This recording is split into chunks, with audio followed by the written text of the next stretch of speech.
गांव में एक आलसी ज्ञानचंद रहा करता था।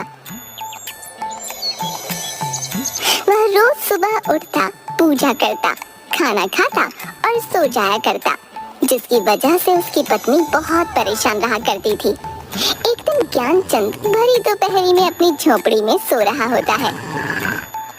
अरे अरे अब तो उठ जाइए जी।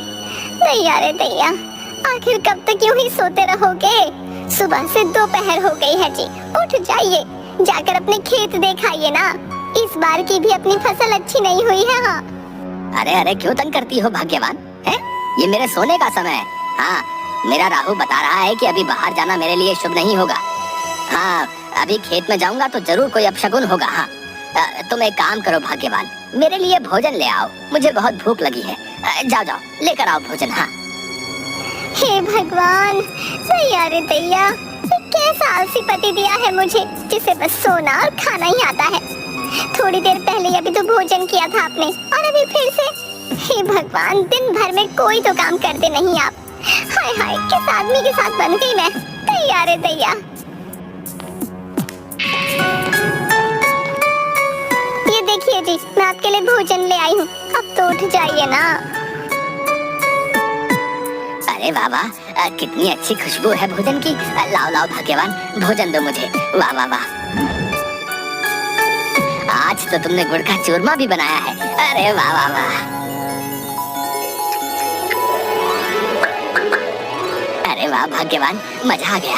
बहुत ही स्वादिष्ट भोजन बनाती हो तुम तो। हाँ, अरे वाह वाह, तुम्हारा तो कोई जवाब ही नहीं है भाग्यवान, बहुत ही मजेदार। हाँ। दैया रे दैया, वो सब तो ठीक है जी, लेकिन अभी आप बाजार से थोड़ा अनाज ले आइए। घर में अनाज खत्म होने को है, ऐसे में मैं क्या भोजन बनाऊंगी? क्या कहा भाग्यवान? अनाज खत्म होने को है? अच्छा अच्छा, ले आऊंगा कल सुबह जाकर। अभी बाहर जाना अपशगुन होगा। हाँ, अभी तो तुम्हारे हाथ का स्वादिष्ट भोजन खाकर मुझे बहुत थकान हो गई है। अभी मैं भाग्यवान ऐसा करता हूँ कि सो जाता हूँ। अच्छा, मैं सोता हूँ। दैया रे दैया, हे भगवान, आपको तो दिन भर सोने के अलावा कुछ नहीं सूझता। जब देखो तब आलस। मैं बहुत तंग आ गई हूँ आपसे।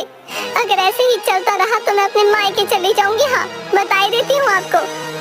अच्छा अच्छा ठीक है भाग्यवान, बाद में सोचूंगा इस विषय के बारे में। अभी मुझे नींद आ रही है। तुम मुझे सोने दो। हाँ। जिसके बाद ज्ञानचंद खर्राटे लेता हुआ सो जाता है। अगली सुबह एक साधु महाराज ज्ञानचंद के घर भिक्षा मांगने आते हैं। अरे कोई है? साधु को भिक्षा दे दो, भिक्षाम देहि। अरे साधु महाराज, क्या चाहिए आपको? बताइए मुझे, मैं अभी लाकर देती हूँ। हाँ। बेटी, मैं काशी यात्रा से लौटा हूँ, मुझे बहुत भूख लगी है। अगर खाने को थोड़ा भोजन मिल जाता तो थोड़ी शांति मिलती बेटी। अरे हाँ हाँ, क्यों नहीं साधु महाराज, आइए आइए, हमारी झोपड़ी में आइए ना, मैं अभी आपके लिए भोजन लेकर आती हूँ। हाँ। अरे क्या हुआ भाग्यवान, क्यों चिल्ला रही हो? अरे मुझे मेरी नींद से जगा दिया तुमने। आखिर किससे बात कर रही हो? अरे दैया रे दैया, उठ गए आप, ये तो चमत्कार ही हो गया। देखिए देखिए, काशी से साधु महाराज आए हैं हमारे द्वार पर। ज्ञानचंद साधु महाराज को देखकर थोड़ा खुश हो जाता है। अरे अरे माफ कीजिएगा महाराज जी, आइए आइए, आप अंदर आइए। वाह वाह वाह वाह, सुबह सुबह आपके दर्शन पाकर तो मैं धन्य ही हो गया। हाँ। जिसके बाद साधु ज्ञानचंद की झोपड़ी में आकर बैठ जाते हैं। अरे भाग्यवान, जल्दी से महाराज के लिए भोजन लेकर आओ। जाओ जाओ जाओ, जल्दी जाओ, जल्दी से लेकर आओ। जाओ जाओ। हाँ हाँ, मैं अभी भोजन लेकर आती हूँ। हाँ, साधु महाराज जी के लिए, बस मैं अभी आई। तभी ज्ञानचंद की पत्नी साधु के लिए भोजन से भरी थाली लेकर आती है। ये लीजिए महाराज, आप भोजन कीजिए। हाँ कीजिए कीजिए, खाकर बताइए मेरे हाथों का भोजन कैसा लगा आपको।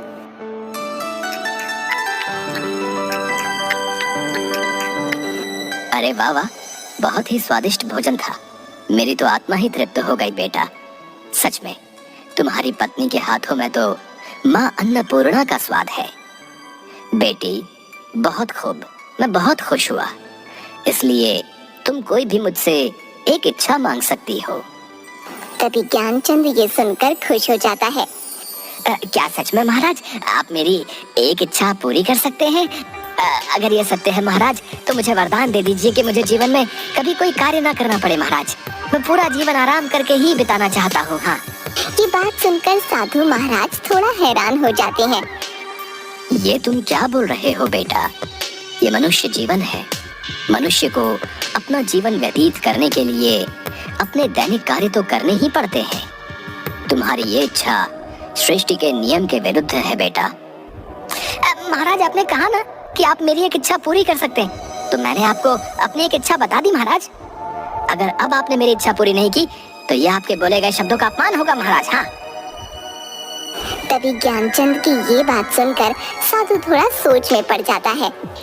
अच्छा तो ठीक है, अगर यही बात है तो हम तुम्हारी ये इच्छा अवश्य ही पूरी करेंगे। अब हम अपने शब्दों को वापस नहीं ले सकते हैं। हम तुम्हारी ये इच्छा अवश्य ही पूरी करेंगे।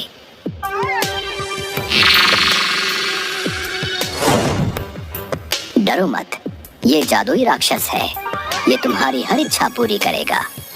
तुम्हारी इच्छा है कि तुम जीवन में कभी कोई कार्य न करो, तो ये जादुई राक्षस तुम्हें कोई कार्य नहीं करने देगा। तुम्हें जो भी कार्य करवाना होगा ये जादुई राक्षस कर देगा।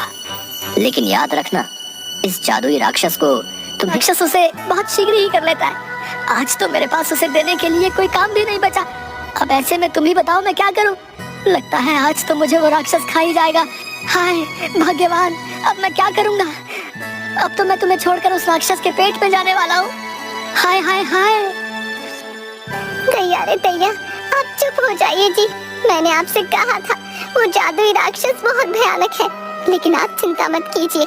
मैं उस जादुई राक्षस को आपको कुछ नहीं करने दूंगी। हाँ, लेकिन आपको भी मुझसे वादा करना होगा। आज के बाद आप अपने सारे काम खुद ही करेंगे। हाँ। अरे हाँ हाँ भाग्यवान, मैं वादा करता हूँ आज से अपने सारे कार्य स्वयं ही करूँगा। हाँ, लेकिन तुम मुझे उस राक्षस का भोजन बनने से बचा लो भाग्यवान। अच्छा अच्छा ठीक है। अब आप देखना मैं उस राक्षस को आज कितना महत्वपूर्ण कार्य देती हूँ जिसे वो जादुई राक्षस कभी पूरा नहीं कर पाएगा। तभी वहाँ पर राक्षस आ जाता है और ज्ञानचंद से, ए मनुष्य, बताओ मुझे आज क्या कार्य करना है? जल्दी बताओ वरना मैं तुम्हें ही खा जाऊंगा। अरे दैया, ओ जादुई राक्षस, आज मैं तुझे काम देती हूँ। मेरी झोपड़ी के पीछे एक मोती नाम का मेरा प्यारा कुत्ता रहता है। तुम चाहो और उस मोती की दुम को सीधा कर दो। जब तक उस मोती की दुम सीधी नहीं हो जाती तुम यहाँ वापस मत आना। हाँ। अच्छा ठीक है, मैं अभी जाता हूँ और उस मोती कुत्ते की दुम को सीधी करके अभी आता हूँ। अरे भाग्यवान, ये क्या काम दिया तुमने उस जादुई राक्षस को? तुम देखना वो अभी मोती की दुम सीधी करके आता ही होगा। हाँ, अब तो वो मुझे खा ही जाएगा। हाँ। दैया रे दैया, आप भी ना बिल्कुल मूर्ख ही हैं। अरे भला कुत्ते की भी दुम कभी सीधी होती है? वो जादुई राक्षस मोती की दुम को कभी सीधा नहीं कर पाएगा। हाँ, और ना वापस यहाँ लौट कर आएगा। अरे वाह वाह वाह भाग्यवान, ये तो मैंने सोचा ही नहीं। अरे भाई वाह वाह, मान गया तुम्हें। क्या दिमाग लगाया तुमने भाग्यवान। हाँ। भाग्यवान, बहुत ही अच्छा। हाँ, अब वो राक्षस वर्षों तक कभी मोती की दुम को सीधा नहीं कर पाएगा। हाँ। जिसके बाद अगले ही दिन से ज्ञानचंद अपने सारे काम खुद करने लगा, किसी आलस के बिना। और उधर जादुई राक्षस मोती के पीछे उसकी दुम को सीधा करने के लिए कई वर्षों तक यूं ही भागता रहा। न तो वह कभी मोती की दुम को सीधा कर पाया और न लौटकर ज्ञानचंद के पास आ पाया।